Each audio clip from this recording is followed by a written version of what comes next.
Ukraine's capital Kyiv came under a fresh Russian missile attack early this morning, just hours after President Zelensky warned that Moscow was likely to launch another large-scale overnight strike. Now, at least one person was killed in the attacks as explosions shook parts of the city. The attack comes after Ukrainian drones struck refineries and logistics centers across Russia. Explosions were heard across Kyiv as air raid sirens sounded, and Kyiv's mayor, Vitaly Klitschko, confirmed that the capital was targeted with ballistic missiles and urged all residents to remain in bomb shelters, even warning that the threat of further strikes remained high.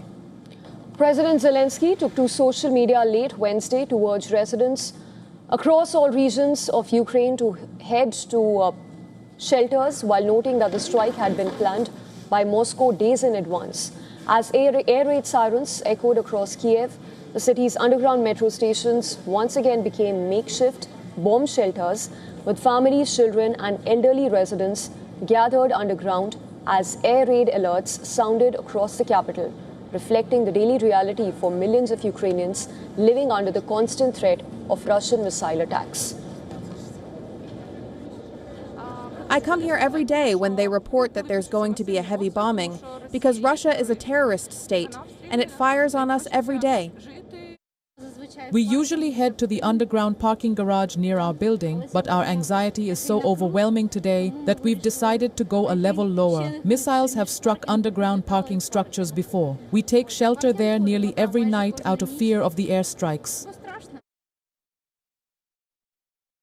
And what I like about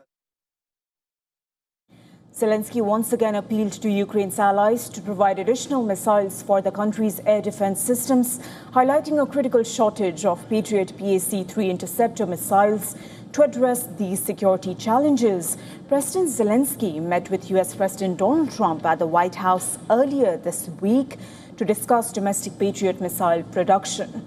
Only U.S.-made Patriot systems are currently capable of intercepting Russia's ballistic missiles, but Ukraine says its stockpile of interceptor missiles remains critically low. The latest Russian assault comes after Ukraine carried out a drone attack that targeted facilities in Russia. A Wildberries logistics center in Ryazan region caught fire following the reported strike. Verified footage even showed smoke and flames rising from the warehouse, while authorities reported damage to industrial sites. Wildberries said that the facility was evacuated as investigations into the incident continued. Meanwhile, Zelensky met Polish Prime Minister Donald Tusk, where the two leaders discussed defense cooperation and bilateral ties.